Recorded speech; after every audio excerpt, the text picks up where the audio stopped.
Vamos a partir con los tópicos principales del examen y vamos a ver de qué manera yo les puedo entregar algún tipo de herramientas o materiales para que ustedes lo puedan preparar de mejor forma.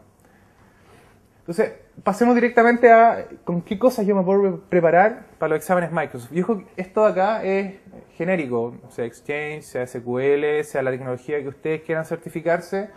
Los elementos que están acá son siempre un apoyo bastante potente. Y acá uno de los temas que nosotros recomendamos igual es, ok, yo puedo tener mucha experiencia administrando un Exchange, yo puedo tener mucha experiencia manejando SQL, pero hay mucho conocimiento que en el día a día probablemente no aparezca y sí me va a aparecer en el examen. Por lo tanto, más que la experiencia, yo les recomiendo también complementarse con con otros elementos que están disponibles para poder, en este caso, ayudar en el tema de la certificación. Tenemos por un lado las salas de clase. Salas de clase, en este sentido, nosotros hay centros. Acá, por ejemplo, Quintec Educación, tiene varios programas respecto a cómo yo configuro Exchange, cómo yo administro Exchange. Lo tienen disponible en su sitio web y ahí ustedes le pueden echar una mirada si quieren ir a una clase tradicional con profesor o hands-on lab de repente, dependiendo de la modalidad que lo tengan ellos. Está la página de Microsoft eLearning, donde acá ahí las vamos a ir desglosando más adelante, donde ustedes pueden comprar paquetes de clases, por así decirlo, y van trabajando con unos cursos en línea que están directamente hechos por Microsoft.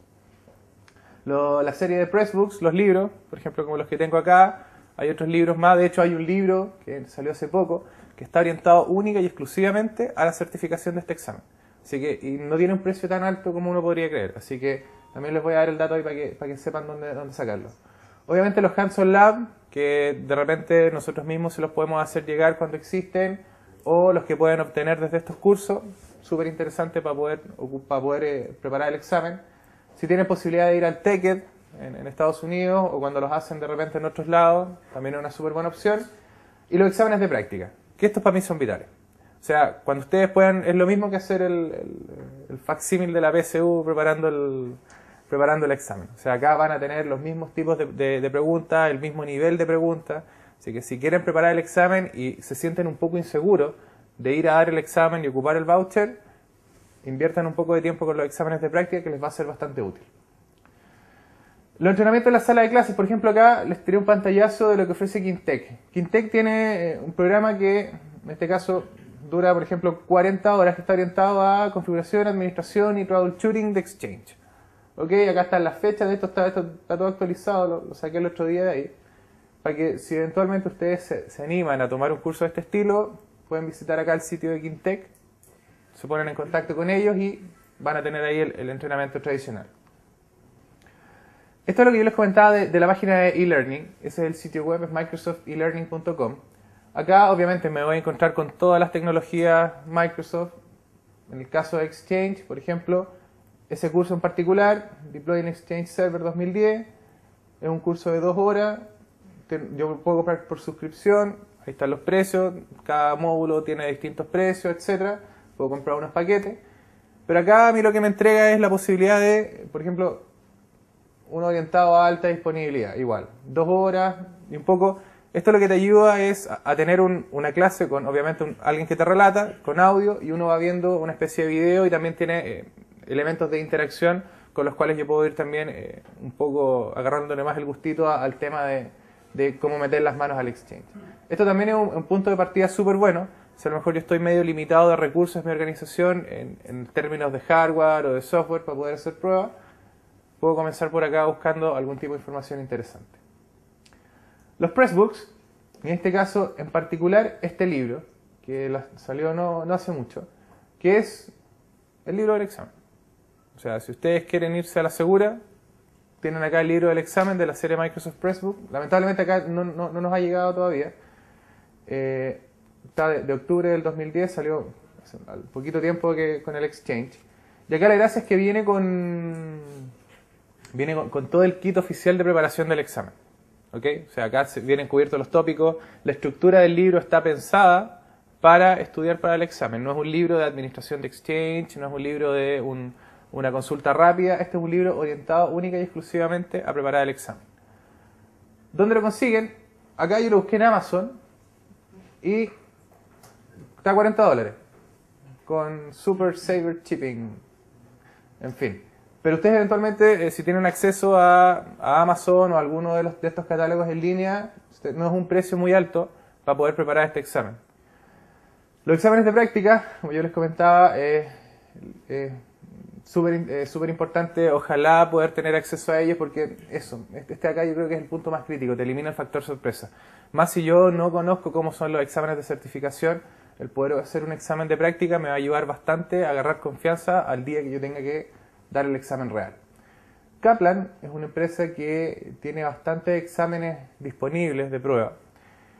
Te entregan un kit a fin de cuentas. En este caso, por ejemplo, si ellos entregan un kit que vale $100, vienen un CD que vienen varios tests de prueba, no es solo uno. O yo puedo incluso dar un acceso por 30 días que me sale un poco más barato si yo sé el rango de tiempo en el cual yo voy a utilizar el examen. Por lo tanto, bueno, ahí está el sitio web. Después yo les puedo hacer llegar estas PPT, así que no se gasten en anotando los links crípticos que te colocan estos tipos acá abajo. Pero acá están, o sea, estos son también súper importantes para poder preparar un examen y ayudan bastante. Bueno, acá estos son otros sitios donde también puedo encontrar algún tipo de examen de prueba para Exchange. En los eventos y webcasts de Microsoft también tengo acá una serie de elementos que me van a ayudar a preparar el examen. Quizás algunos de estos no son tan técnicos propiamente tal, pero sí me van a permitir tener un overview respecto a de qué se trata un tópico en particular.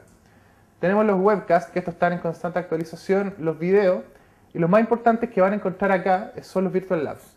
Los Virtual Labs, bueno, creo que varios los conocían, pero para los que no los conocen, les comento que los Virtual Labs son entornos reales, en este caso son máquinas virtuales, que están en servidores de Microsoft, en los cuales a ti te dan un tiempo, por lo general son 2 horas, y en esas 2 horas tú puedes ejecutar, en este caso, una instalación de un Exchange, la implementación de una base de datos en alta disponibilidad, la configuración del acceso a clientes, etc. La gracia es que va todo acompañado de una guía, es como un laboratorio, ¿ok? La gracia es que no tienes que hacer uso de tu infraestructura, no tienes que estar comprando servidores para montar máquinas virtuales ni nada. Tú ocupas la infraestructura de Microsoft y está todo súper armadito, y de hecho lo vamos a ver ahora cómo funciona, para que ustedes puedan, en este caso, practicar metiendo las manos sobre la tecnología. Bueno, estos son los Virtual Labs. Se ven de esa forma, o sea, yo tengo por un lado, me pasan un PDF donde están todos los ejercicios paso a paso, cómo los tengo que ir haciendo, que me dicen tienes que meterte a tal computador, se configura tal cosa, este es el comando que se ingresa, este comando sirve para tal cosa, y así. Mientras que en otro lado yo tengo la pantalla donde están las máquinas virtuales, ¿ok? Y acá es como conectarse por RDP a un server que yo pueda tener en un sitio remoto. Acá en este caso lo hago vía web con unas máquinas que te entrega Microsoft. Acá el único tema es que te dan 2 horas. Claro, hay gente de todo el mundo que quiere también hacer un Virtual Lab, así que no podemos estar tomando los recursos las 12 horas que a lo mejor me gustaría trabajar de una. Pero esto es súper interesante cuando no tengo acceso a máquinas virtuales, no tengo una infraestructura para poder, por ejemplo, armar 5 o 6 máquinas en un mismo server. Así que veamos cómo funcionan esto de los Virtual Labs. Acá tenemos, por ejemplo, uno en particular que es orientado a la instalación, deploy y la configuración de Exchange. De los que ya conocían estos Virtual Labs, ¿de qué antes habían ocupado, en qué tecnología los habían ocupado? ¿En Exchange o en otra tecnología? Sí, en Exchange. ¿Les sirvió en cuál, 2007?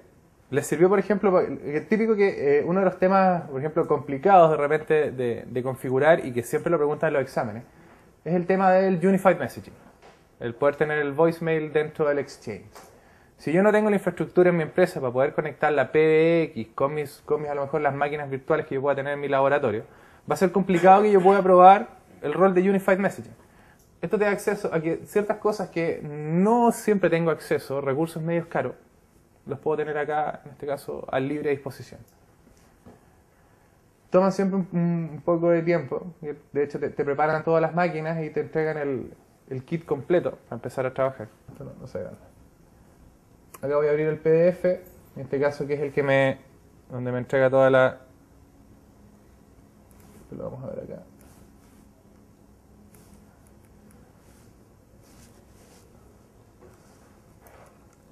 Por ejemplo, acá tenemos este es el instructivo del laboratorio en particular. Y acá nosotros podemos ver, por ejemplo, ejercicio número 1, orientado a que tal cosa, te colocan en un contexto, cuánto el tiempo aproximado que tú deberías ocupar para hacer esto. Están todos estos laboratorios pensados, cosa de que las 2 horas que a mí me dan, yo las alcance a cubrir y no me quede con nada pendiente. Entonces, ¿qué máquinas se ocupan? Un Exchange 2007, un 2010, te entregan cuál es la password, etc. Y por ejemplo, paso número 1, de lo básico, preparar primero el AD antes de instalar el Exchange. ¿Cómo se hace? El tiempo aproximado que va a tomar, qué comandos tengo que utilizar, etc. Lo mismo para la preparación, por ejemplo, para la instalación del Exchange utilizando la interfaz de usuario y así. Si ustedes se fijan, son laboratorios súper detallados y bien paso a paso. O sea, si yo no tengo la posibilidad o yo no tengo mucho conocimiento sobre Exchange y es una de las primeras veces en las cuales yo me estoy metiendo a la tecnología, los Virtual Labs son vitales porque les va a permitir a ustedes ir paso a paso y viendo en vivo y en directo qué es lo que ocurre cuando yo realizo algunas cosas. ¿Estos Virtual Labs existen para todos los exámenes? Desconozco si para todos los exámenes de certificación. Windows. Sí, para los genéricos, o sea, para los más comunes, sí, hay Virtual Labs. Ahora, si hay en alguna tecnología en particular, lo desconozco, si a lo mejor para algún forefront en específico estará el examen, pero por lo menos para el área de Exchange ustedes van a tener los Virtual Labs disponibles. Entonces tenemos acá nuestro entorno virtual. Esto acá es cosa de levantar las máquinas. En este caso, de acuerdo a lo que te van diciendo acá, por ejemplo, hagamos rápidamente el primer paso para que vean un poco cómo opera. En la primera máquina, en este caso en el Domain Controller, o en la otra, ¿cuál es? En la máquina de Exchange 2010. Entonces acá yo abro mi maquinita de Exchange.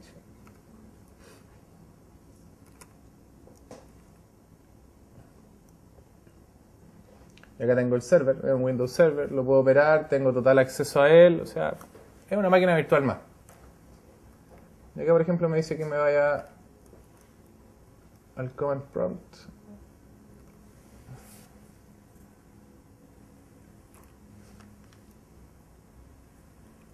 Bueno, acá el internet que tenemos acá debajo en el hotel no es muy rápido, pero eventualmente si ustedes en sus casas podrían tener algo mucho más mejor para hacer todo esto. Vamos a ocupar acá, creo que te muestra acá al costado también te muestra el mismo PDF, vamos a ocupar el bendito copiar-pegar para no estar escribiendo todos los comandos. Por ejemplo, la sección de preparación de la AD. Y ahí está. Entonces, por ejemplo, hay parte de la primera fase que es la preparación del esquema del Exchange. Y de hecho, si yo me voy acá a la carpeta X 2010 de este server, me voy a encontrar que están los bits de instalación del Exchange.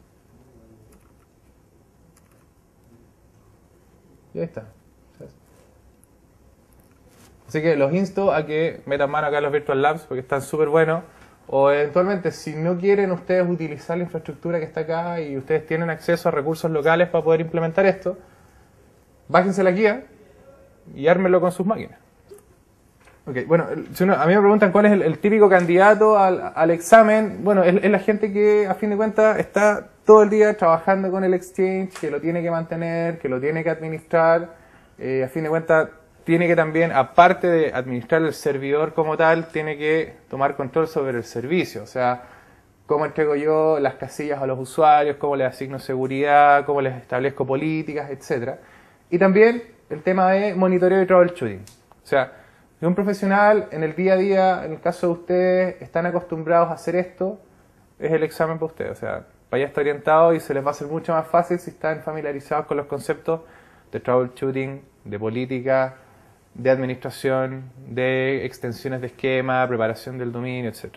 Así que es un poco el overview de cuál es el candidato que nosotros denominamos casi como ideal para poder rendir a este examen. ¿Qué es lo que te otorga el examen? Este es el título, es Microsoft Certified Technology Specialist de Microsoft Exchange Server 2010. Y este examen cuenta, ahí se me traspapeló un número, cuenta para la certificación de Enterprise Messaging Administrator, que este lo componen varios exámenes más. ¿Okay? Así que el hecho de que ustedes puedan rendir este examen les va a contar también cuando ustedes desean certificarse como Messaging Administrator. Ahora, recomendaciones generales, también esto va de la mano para cualquier examen de certificación Microsoft. Está el tema de traten de tomar toda la información que puedan, que tengan disponible, ya sea de TechNet, de MSDN, si es el caso, de los libros. Los libros son súper buenos, los libros oficiales, así que yo de hecho se los recomiendo muchísimo que el libro este que comentaba anteriormente, que está orientado a este examen, que lo tengan en cuenta, eventualmente ojalá lo puedan adquirir. Traten de tomar notas de las cosas, los temas puntuales que vayan sacando de ellos. Los exámenes de práctica, súper importante, elimine el factor sorpresa y una vez que ya tengo todo listo, reviso las áreas de debilidad. Y un poco una cosa que también se adelantó anteriormente, el tema de el idioma. El idioma es súper importante. De hecho, yo la primera vez que di un examen de certificación cometí ese error. Lo pasé igual por suerte, pero me costó. ¿Cuál es el tema? Si yo en el día a día estoy acostumbrado a estudiar en inglés, a configurar en inglés el Exchange, a hacerle troubleshooting en inglés, no se les vaya a ocurrir tomar el examen en español. No lo hagan. Es la peor práctica del mundo. ¿Qué es lo que pasa? Cuando uno da el examen en español, la traducción del examen es completa. O sea, si yo cuando lo veo por el lado en inglés, y yo estoy acostumbrado de que hay un rol en Exchange que se llama Client Access, Hub Transport, Unified Messaging, etc. Cuando tú tomas el examen en español, no es que las preguntas solo te las hagan en español, sino que los roles y todos los conceptos asociados también te los traducen. Entonces realmente tú los quedas mirando. Este se referirá a este, es la traducción literal, tiene una triquiñuela. Entonces es complicado si yo estoy acostumbrado todo el día a trabajarlo en inglés o a trabajarlo en español, darlo en el otro idioma. ¿Cuántos de ustedes están acostumbrados a trabajar en inglés? Por lo menos el Exchange. Ustedes den el examen en inglés, así, de una. Y los que están acostumbrados a trabajar en español, a estudiar en español, den el examen en español, porque los conceptos, si no, se les van a mezclar y va a ser un problema. De hecho, en el examen de OCS, de Office Communication Server, hay un cambio de nombre donde te colocan el servidor de Edge, bueno, que también está en el Exchange. Cuando tú lo tirabas el examen en español, te decía servidor de acceso perimetral de audio y video. Esta cuestión será, de ahí uno pierde tiempo de repente haciendo la traducción o tratando de entender a qué se significa. Así que ese es un tip súper importante y ojalá que lo tengan harto en cuenta cuando vayan a tomar el examen. Los que ya han dado exámenes de certificación probablemente ya han pasado por ese tema. Entremos entonces ahora a ver el contenido del examen. Vamos a desglosar. Bueno, la Paula ya les mostró el sitio donde ustedes pueden visualizar cuáles son los contenidos del examen, cuál es su ponderación, pero el examen en sí está dividido de esta forma. Los 7 ítems que lo componen están más o menos ponderados de la misma forma. Está orientado, por un lado, la primera es instalar y configurar los servidores de Exchange, ¿okay? La fase inicial, obviamente, todo deployment, configurar las casillas, las carpetas públicas, después el acceso al cliente, el message transport, en este caso, si ustedes se fijan, esto está muy orientado a los roles, o sea, vamos a tener casi un ítem por rol. El tema de monitoreo y reportería, la alta disponibilidad, que ahora tiene mucha importancia, y por último el tema de seguridad y compliance de la información. Son hartos temas, de hecho, y entre ellos son bastante diversos, por lo tanto, yo la verdad no lo encuentro un examen fácil. Hay que prepararlo bastante, hay que conocer bastante la tecnología para poder saber de qué mejor forma y cómo profundizar probablemente en alguno de los conceptos. Primer punto es instalación y configuración de los servidores de Exchange. En este punto, acá son dos puntos principales. Tenemos por un lado la preparación de la infraestructura de Exchange. ¿A qué me refiero yo con la preparación de la infraestructura? Todo lo que es preparación de esquema, dominio, Active Directory, prerequisito, cuáles son los service packs que se requieren. Si yo quiero establecer coexistencia, ya tengo instalado un Exchange 2003 o ya tengo instalado un Exchange 2007 de la organización, cuáles son las cosas que requiero, cuáles son los pasos previos que yo debo hacer para realizar la migración, los DNS, etc. O sea, todo lo que es infraestructura, los pasos previos antes de empezar a instalar los bits de Exchange, están cubiertos en esa primera parte. Y por segundo lado es el tema de los prerequisitos. Y acá es conocer a fin de cuentas cuáles son las features del Windows Server que necesito, cuáles son los roles que deben estar instalados a nivel de consola de comando, qué es lo que requiero, etc. Veamos entonces, esta va a ser la dinámica. Yo les voy a contar un poco de qué se tratan, cuáles son los tópicos generales y vamos a ir viendo en la mayoría de ellos una pregunta de prueba. De hecho, estos son los exámenes de prueba que entrega, yo les contaba, de Kaplan. Y en algunos, de hecho, vamos a ver ahí un par de demos para entender mejor cómo es eventualmente la respuesta o cómo se sustenta la respuesta a la pregunta. Vemos, por ejemplo, acá que nos dicen que, bueno, yo soy el administrador de Exchange de esa empresa, tengo los domain controller en 2008 RO, quiero implementar 2010 y ya mi empresa tiene Exchange 2003. Tengo esos permisos de administración y me preguntan cuáles son los comandos que yo debo ejecutar para poder dejar lista la preparación del Exchange 2010. Acá, como yo les comentaba, lo mejor es empezar a descartar. De hecho, cuando uno empieza a darle doble clic a los temas de la consola de comandos, hay varios comandos que también hacen que tienen se pueden hacer de dos formas. Efectivamente, esa es la respuesta correcta. ¿Pero por qué es la respuesta correcta? Por ejemplo, si empezamos a analizar un poco la estructura de las preguntas, tenemos que, por ejemplo, la tercera hace una preparación del forest, pero desde dividida Windows Server. Y eso en Exchange no se hace. Tú la preparación del forest la haces con los bits del Exchange 2010. Por lo tanto, esta de acá yo ya sé al tiro que no tiene nada que ver. Si nos vamos a la última, vemos que, a ver, hay pasos que yo tengo que hacer en el Exchange para poder implementarlo. Uno es la extensión del esquema, que es para fin de cuentas prepararlo, y otra es preparar los dominios.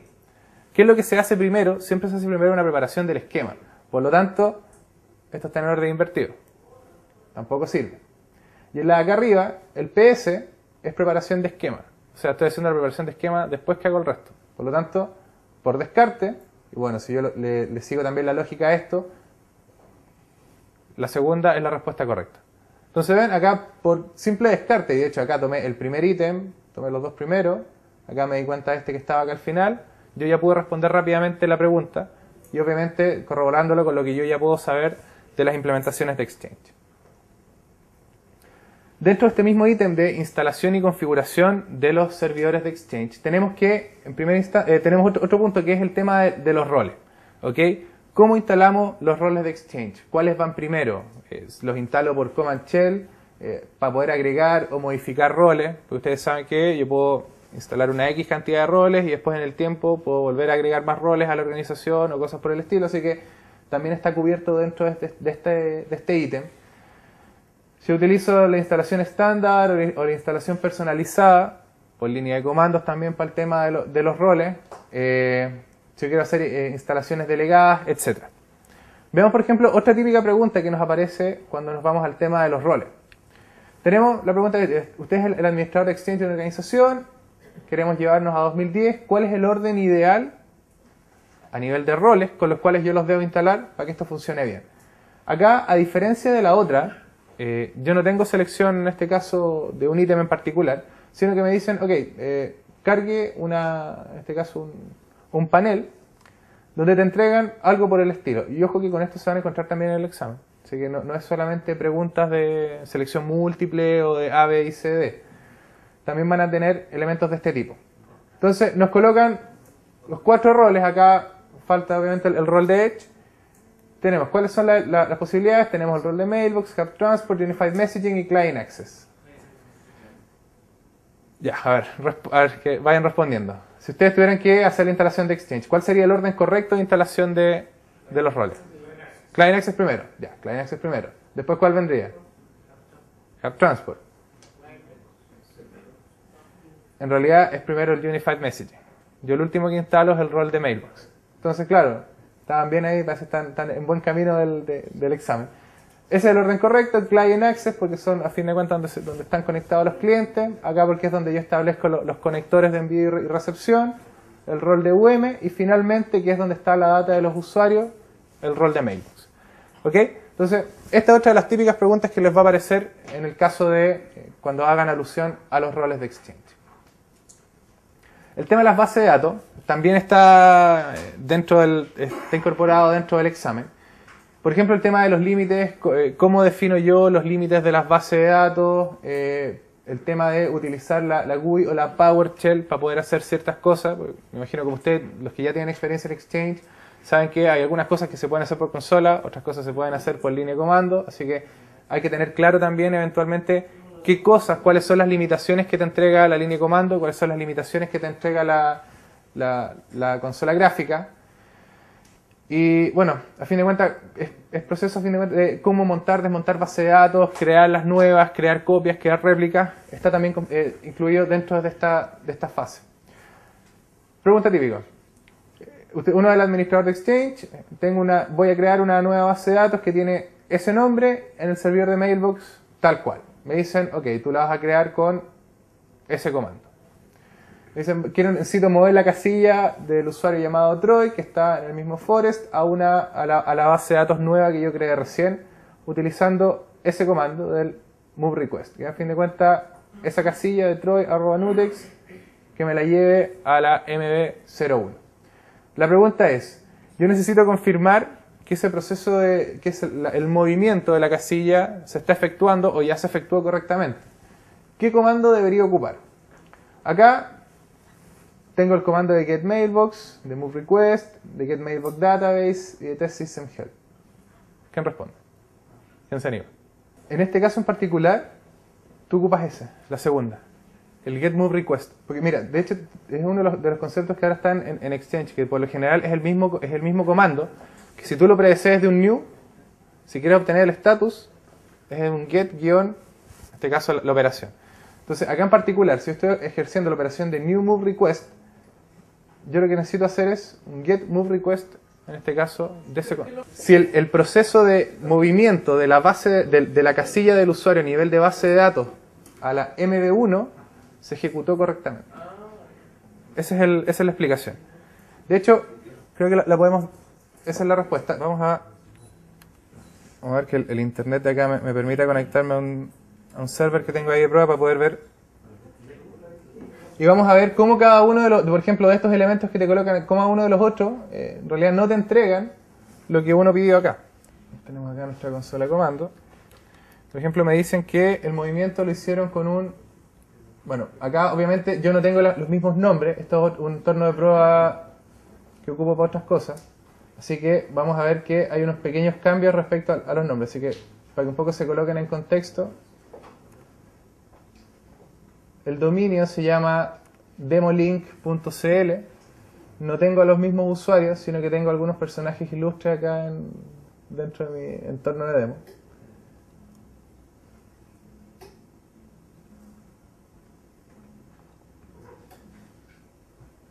¿Está bien? ¿No está muy oscuro?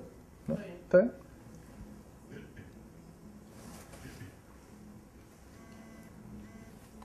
Por ejemplo, acá tenemos varios usuarios, tenemos a Kenita Larraín y el profe que se nos fue hace un tiempo atrás. Vamos a mover, por ejemplo, si nos vamos a chequear acá a las propiedades de su usuario. Vamos a ver que está actualmente en la base de datos que deja por omisión y lo vamos a mover.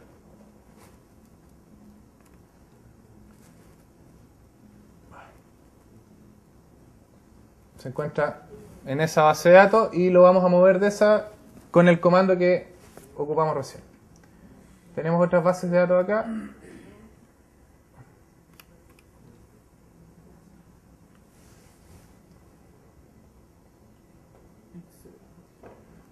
Esa es la que está por omisión. Lo vamos a mover a esa, la mdb-db02. Entonces, vamos a ocupar el comando que salía en la pregunta, que era... Para ganar tiempo, lo tenía precargado en un documento.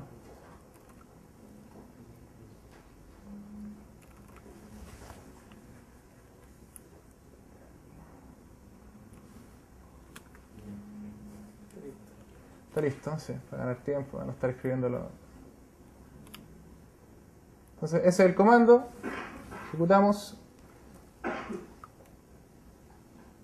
Y listo, está creando en este caso el movimiento. Tenemos entonces las 4 opciones que nos daba la pregunta. La primera era el getMailbox. A fin de cuentas, el getMailbox no es un comando que, si bien me entrega información sobre el usuario propiamente tal, no es un comando que me entregue información sobre el movimiento de las bases de datos. Por lo tanto, si yo lo ejecuto, se van a dar cuenta que, si bien entrega información sobre esa casilla en particular, no es un comando que me entregue lo que me pide la pregunta, que es cerciorarme de que el movimiento de la base de datos fue hecho correctamente.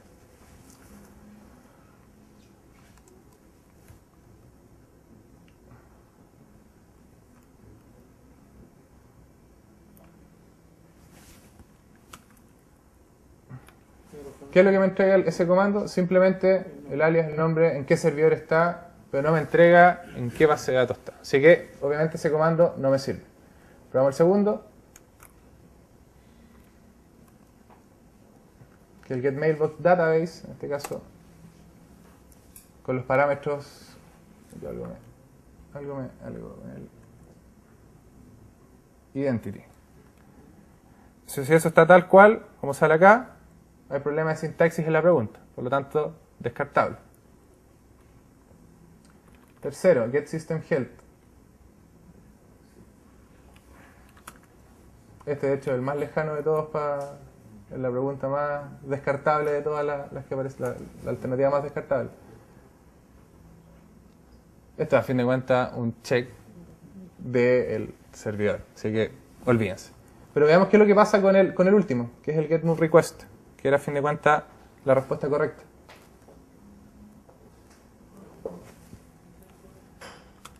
Ahí se escucha un poco más fuerte, ¿no?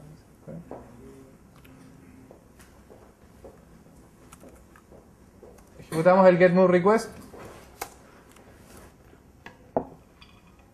Gracias. Ahí sí.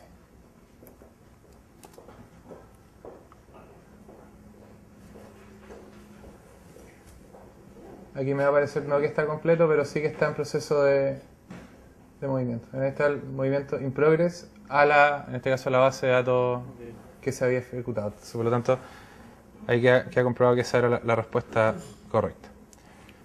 Continuando. Pasamos ahora al tema de las listas de acceso, que también es otro de los puntos que está del ítem de instalación y configuración de servidores. ¿Cómo publicamos las listas de acceso? Configurar las políticas de email, los offline address book, toda esta configuración que se hace de las libretas está también dentro de los contenidos de esta sección. Y este tema importante que ahora viene del Exchange 2010 es el tema de cómo configuro yo el RBAC, el Role Based Administration Control. O sea, de qué forma puedo definir los roles, cómo los asigno, en este caso, cómo le puedo dar el rol de helpdesk, el rol de TI a la gente, perdón, el rol de telecomunicaciones a la gente que va a administrar el Unified Messaging, así. Entonces, estos dos puntos también son súper interesantes y son bastante, también tienen bastante importancia dentro del ítem de instalación y configuración de servidores. Pregunta típica en este caso.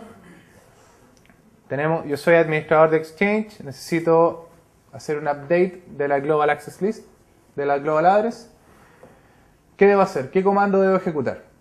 Si acá yo empiezo a chequear, también, si ustedes se fijan, yo todas las preguntas las he ido facilitando por el tema de descarte. O sea, el descarte acá es fundamental. Por ejemplo, si me dicen ejecutar tal comando, yo lo veo y esto me dice al tiro, está haciendo algo sobre el domain controller, siendo que la GAL es algo del Exchange. ¿Qué es lo que pasa? Y acá no me dicen si yo puedo tener 2, 3, 4, 5, 6 domain controller. No hay nada de información respecto a eso, por lo tanto, ya me parece sospechosa la primera afirmación. Si me voy a la segunda, esa puede ser. De hecho, esa es. Porque si yo me voy a las otras, y yo conozco y yo he tenido familiaridad con el tema del uso del Management Console de Exchange, si yo me voy a configuración de este caso de receptor, Recipient Configuration, le doy clic derecho, no hay ninguna opción que me dice Update GAL. Y si yo le hago clic derecho a esa de ahí, no hay tampoco ninguna opción que me diga Exchange, que me diga Update GAL. Por lo tanto, por descarte nuevamente, y además que este comando hace bastante sentido y este es efectivamente con el cual uno opera, con eso yo puedo hacer un update de la GAL de mi organización. Pasando ahora al otro gran ítem del examen, está el tema de las casillas y las carpetas públicas. Dentro de este ítem, lo que yo configuro es, por ejemplo, cómo administro las casillas que se han eliminado, cómo administro las cuotas de las casillas, el tamaño de los mensajes salientes, el tamaño de los mensajes entrantes, cómo puedo moverme desde versiones anteriores de Exchange, el tema de configurar el nivel de confianza de spam, delegación, forwarding, etc. Y por otro lado, el tema de recursos compartidos y las casillas compartidas. En este caso, las típicas, las salas, las casillas del equipamiento, de salas de reuniones, el tema del calendario también se incluye acá. Como por ejemplo, en esta pregunta que nos dice, Yo soy el administrador de Exchange de Nutex. Jennifer Brown es un usuario que va a estar fuera por 30 a 40 días y me gustaría que se forwardeara todo el correo que le llega a ella durante este periodo a Ann García. Cuando Jennifer vuelva, ella debería ser capaz de ver los mensajes que también fueron forwardeados hasta este otro contacto. ¿Qué debería configurar yo? Hagamos la misma, sigamos descartando. Si me voy al último y yo le establezco permisos al mailbox, y si ustedes se fijan acá el contacto, ok, identity, tal persona, ok. Pero si me voy a los access rights, yo le estoy dando full access. En este caso, si bien la solución sirve, no es lo que le están pidiendo en la pregunta. Porque acá yo le estoy dando acceso full a la casilla al usuario Ann sobre Jennifer Brown. Por lo tanto, ella podría meterse a la casilla de Jennifer, borrarle elementos, mandar correo en su nombre, etc. Y eso no es lo que le están pidiendo. A mí me están pidiendo que se forwardeen los mensajes. Por lo tanto, la última, chao. No es la C. Es CNAS. Y acá no es un CNAS, claro, exacto. Acá yo lo que quiero es que me los forwardee, claro. Si bien son comandos que van a funcionar, no van a hacer lo que me están pidiendo en la pregunta. Entonces, si nos vamos acá, la pelea está entre la 1 y la 2. Está bien, el forwarding address tiene que ser la dirección de Ann, porque es donde yo quiero que lleguen los correos. Pero ¿dónde está el truco? En el false y en el true. Si esto está seteado en false, y false es en este caso, claro, es la negación y es lo que está por omisión, el correo que se forwardea va a llegar a Ann, pero no va a quedar una copia en el mailbox de Jennifer. Por lo tanto, ¿qué es lo que tengo que hacer yo? Definirle el parámetro true de manera de que haga un delivery al mailbox y luego forwardeo. Entonces, de esa manera, con la segunda, yo cumplo con el requisito que me pone en la pregunta, que es todos los mensajes cuando ella vuelva, también los pueda tener dentro de su casilla. ¿Es esto? Efectivamente, esa era la pregunta. También, ¿eh? También. Van bien en el examen. ¿Qué otras cosas van acá también en el tema de casilla y carpetas públicas? El tema de los grupos. ¿Ok? Todo lo que son las listas de distribución, las listas dinámicas de distribución, están también consideradas dentro de este elemento. Pregunta típica acá. En este caso es orientada a los grupos dinámicos de distribución. La misma cháchara de siempre. Yo debo crear un grupo de distribución dinámico en donde esté definido por los atributos de compañía, oficina y división. Y acá entramos a jugar con otro tipo de preguntas que no nos habíamos encontrado hasta las que yo les había mostrado recién, que son las de selección múltiple. Entonces me dicen, ¿qué debo hacer para poder cumplir con las condiciones de arriba? En este caso, yo los grupos dinámicos no los hago por el Active Directory Users and Computers, por lo tanto la de arriba no tiene sentido. La Exchange Management Console me sirve para, en este caso la interfaz gráfica, ¿me sirve para crear grupo de distribución dinámico? Sí. Por lo tanto, podría ser una opción. New Distribution Group, para crear un grupo de distribución dinámico, ¿cuál es la pillería ahí? En la tercera. Yo estoy tratando de crear el grupo de distribución dinámico. Y este comando me crea grupos de distribución estático. Por lo tanto, chao. Usar el Recipient Filter en el Set Dynamic Distribution Group para crear el filtro, en este caso, customizado. Esta sí me hace más sentido. De hecho, si ustedes se fijan, existe el Set Dynamic Distribution Group, por lo tanto también existe el New Set Dynamic Distribution Group. En este caso arriba te dicen, ok, el grupo créalo por consola, pero el filtro lo puedes aplicar por consola de comando. Está correcto. En las propiedades del Nutex, en este caso, usar las condiciones puede ser, no lo sé, o ocupar el filter. En este caso, si ustedes se meten al Management Console, se van a dar cuenta que si quieren hacer este tipo de granularidad respecto a los atributos, no la van a encontrar. O sea, cuando hacen grupo de distribución les dan 1, 2, 3 opciones, pero no puedo llegar a este nivel de granularidad. Por lo tanto, las respuestas correctas son crear el grupo dinámico desde la Management Console y después editar sus propiedades desde la consola de comando. ¿Ok?